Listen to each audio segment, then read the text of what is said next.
हूँ आप ठीक होंगे, अच्छे से होंगे। आज हम करेंगे इलेक्ट्रिसिटी वाले चैप्टर का क्वेश्चन नंबर 12। तो देखते हैं क्या कह रहे हैं। Several electric bulbs are design to be used on 220 volt, यानी वोल्टेज दी हुई है। इलेक्ट्रिकल सप्लाई और रेटेड 10 वॉट, यानी पावर दिया हुआ है। पावर आपका दिया हुआ है 10 watt. How many bulbs of such will be connected in parallel with each other across the two ends. ठीक है, अब यहाँ से हमें पावर दिया हुआ है, हम एक काम कर लेते हैं। हम इस बल्ब की क्या करते हैं, हम इसकी रेजिस्टेंस निकाल लेते हैं। हमें पता है पावर होता है बराबर वी स्क्वायर बाय आर, ये तो हम जानते हैं अच्छे से। यहाँ से पावर तो मेरा 10 है, वी स्क्वायर यानी 220 वोल्ट, यानी 220 multiply by 220 divided by R. अब आर यहाँ से निकाल सकते हैं हम। आर किसके बराबर आएगा, आर हमारा आ जाएगा 220 मल्टीप्लाई बाय 220 डिवाइडेड बाय 10। ये एक जीरो खत्म। अब 22 मल्टीप्लाई बाय 22। ठीक है, टू टू आ गया 4, टू टू आ गया 4 मल्टीप्लाई बाय फिर से 4, ये आ गया 484। और एंड पे ये एक जीरो भी था, यानी कि आपका रेजिस्टेंस का वैल्यू कितना आ गया 4840। ये कौन सी रेजिस्टेंस निकल गई, ये आपको एक लैंप की, एक बल्ब की रेजिस्टेंस निकल गई। अब कह रहा है how many lamp can be connected in parallels with each other such that इतनी करंट वहां से फ्लो हो। अब हमें पता है आपका और मेरा मनपसंद law, Ohm's law. Ohm's law के हिसाब से V is equal to I R होता है। अब देखो ये रेजिस्टेंस जो एक बल्ब की है, ये हमने अभी अभी निकाल दी। ठीक है, वोल्टेज हमें पता है क्या है, वोल्टेज तो आपको दी हुई है 220। ठीक है, और करंट यहाँ से हमें पता है, करंट हमें पता है, हाँ सॉरी, वोल्टेज जो है, वोल्टेज हमें पता है। करंट हमें बोला गया है 5 एम्पेयर।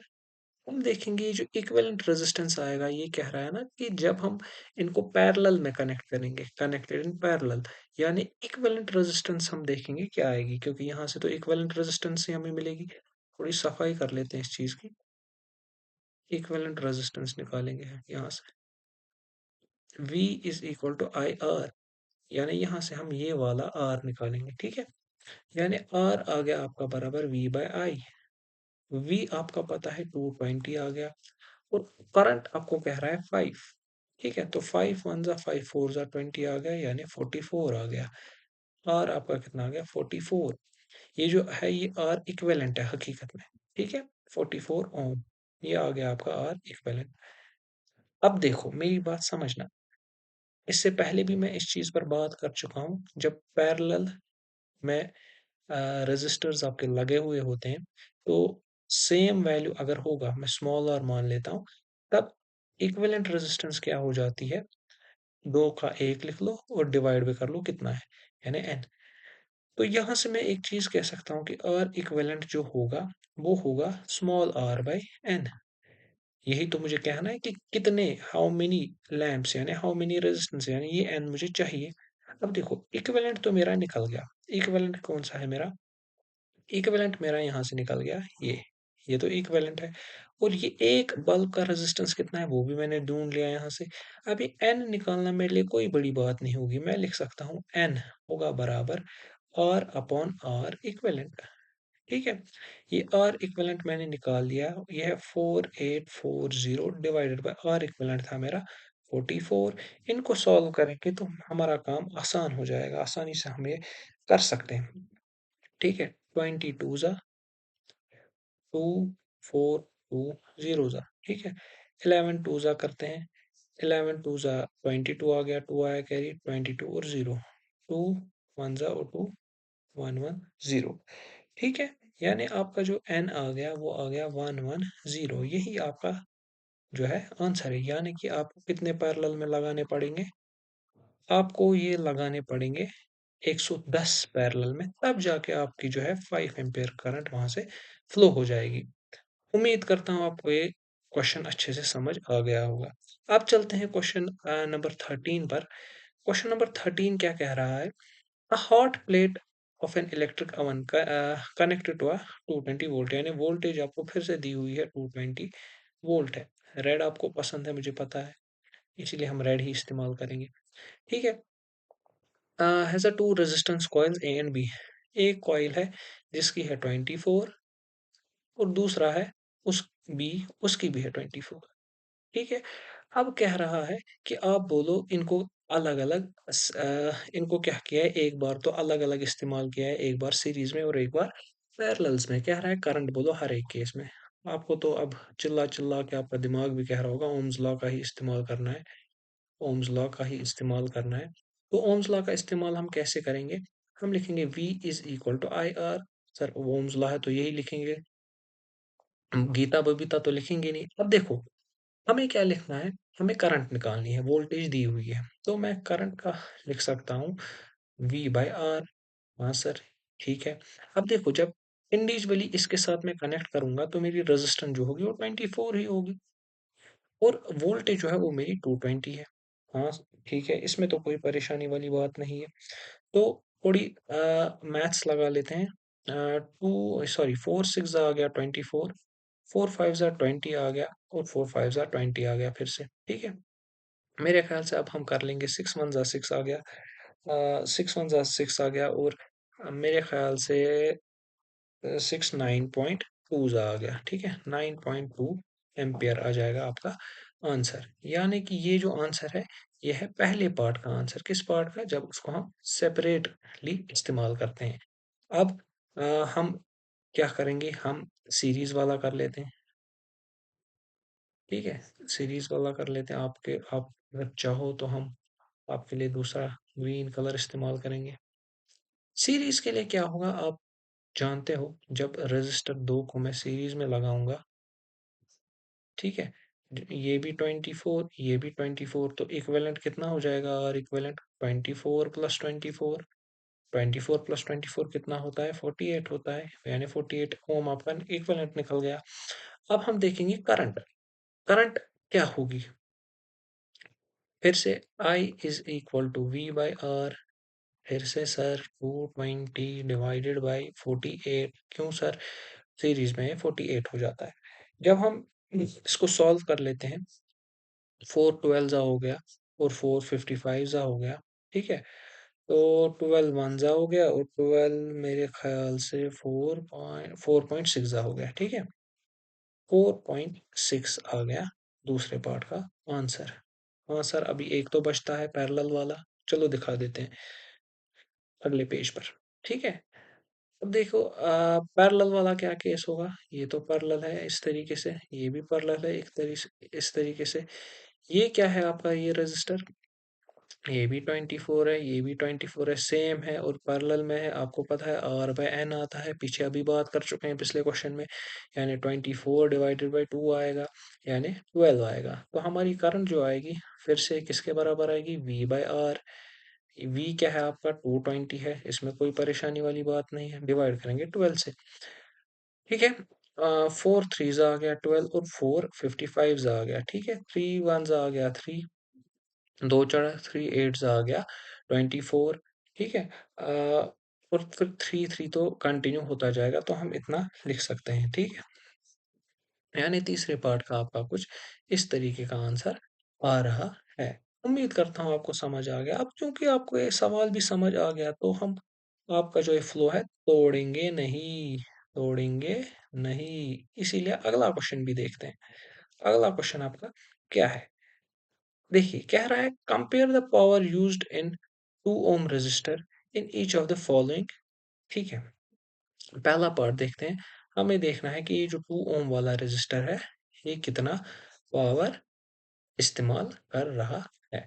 अब देखिए, 6 volt battery in series with 1 and 2 ohm resistor. सबसे पहले हम इसकी डायग्राम बनाएंगे। हमें पता है, आप फिर से कह रहे हैं रेड आपको पसंद है, हमने आपकी बात सुन ली। 6 वोल्ट की बैटरी है, ठीक है सर, सीरीज में है 1 और 2 ओम से। ये है 1 ओम, 2 ओम, और सीरीज में है आपका 6 वोल्ट की बैटरी। ये कितने ओम है सर? 1 ओम। ये कितने ओम है सर? 2 ओम। ठीक है, और ये 6 वोल्ट की बैटरी है। देखो, पावर जो होता है हमारा वो होता है V इंटू आई। ठीक है, पावर जो होता है हमारा वो होता है V इंटू आई। और किसके बराबर होता है? V स्क्वायर बाय आर होता है। हमें हमें क्या निकालना है? हमें पावर यूज्ड ही निकालना है। ठीक है। अ, अभी देखो, हम सबसे पहले देखेंगे करंट कितनी चल रही है। ठीक है, फिर हम अलग अलग मेथड से इसको अप्रोच कर सकते हैं। देखिए, सबसे पहले आर इक्विवेलेंट कितना आ जाएगा? सॉरी, आर इक्विवेलेंट आ जाएगा 1 + 2, क्योंकि सीरीज में है यानी 3। तो करंट आपकी क्या आ जाएगी? सर कैसे निकालेंगे करंट? मैं तो सोच ही नहीं पा रहा हूँ। अगर आप अभी भी नहीं सोच पा रहे हैं तो आपको इलाज कराने की बहुत ज़रूरत है, या आपको सुबह च्यवनप्राश खाने की बहुत ज़रूरत है। आपका मेरा सबका लाडला ओम्स लॉ है। ओम्स लॉ के हिसाब से V is equal to I R है, तो I किसके बराबर आएगा? I आ जाएगा 6 डिवाइडेड बाय। सर कैसे आया 6? आप पता नहीं क्या कर रहे हो, हम रो रहे हैं कोने में। I आ जाएगा V बाय आर मेरे बेटे। V कितना है आपका? V है 6, और R कितना है? R है 3, और 3 टू ज़ा बच्चा बच्चा जानता है कितना होता है? 6, यानी 2 एम्पियर जो करंट है वो चलेगी। अब है क्या? अब ये जो करंट है ये यहाँ से भी निकलेगी, यहाँ से भी निकलेगी, यानी इसके थ्रू भी सेम करंट फ्लो होगी। कौन सी करंट फ्लो होगी? 2 एम्पियर।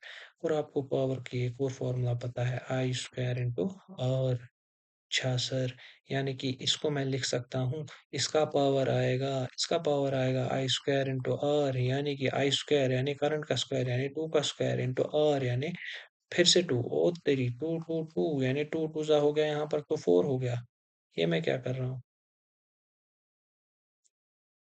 ये तो यहाँ पर 4 हो गया, और उसको मल्टीप्लाई 2 से करेंगे, 4 2 जा 8 होता है, यानी कि 8 वॉट आपका पावर कंज्यूम होता है पहले पार्ट में।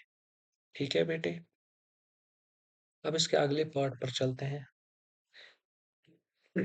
कह रहा है कह रहा है 4 वोल्ट की बैटरी है, पैरेलल है 12 और 2 के साथ। 12 और 2 के साथ पैरेलल है, 12 और 2 के साथ 4 वोल्ट की बैटरी है। 4 वोल्ट, 12 और 2। फिर से वही काम करेंगे, घिसा पिटा काम, और इक्विवेलेंट निकालने का। 2 ही है तो प्रोडक्ट अपॉन सम आ जाएगा। प्रोडक्ट यानी 12 इंटू 2 डिवाइड बाई सम यानी 12 + 2। ये कितना आ गया? 24/14।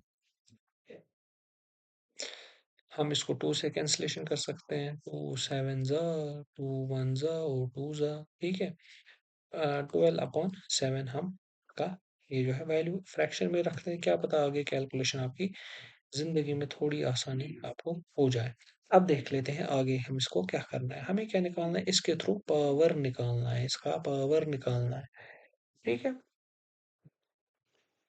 अब देखिए, पावर तो हम V इंटू आई से निकालेंगे। ठीक है, क्योंकि इसका पोटेंशियल इसके अक्रॉस 4 है और ये 0 है, यानी इसके अक्रॉस जो पोटेंशियल है, देखिए मैं आपको समझाता हूँ। पैरेलल में क्योंकि पोटेंशियल जो है वो सेम रहता है, यानी यहाँ पर जो पोटेंशियल होगा यहाँ पर वही यहाँ पर भी होगा, यानी 12 के अक्रॉस जो होगा पोटेंशियल वही 2 के अक्रॉस भी होगा।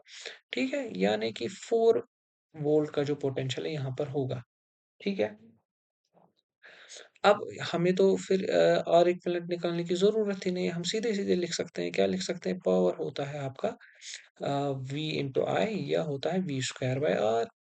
ठीक है, V क्या है आपका? V तो आपका 4 ही है, और R कितना है? R तो आपका 2 है। R तो आपका 2 है। V स्क्वायर मगर यानी 4 का स्क्वायर यानी 16।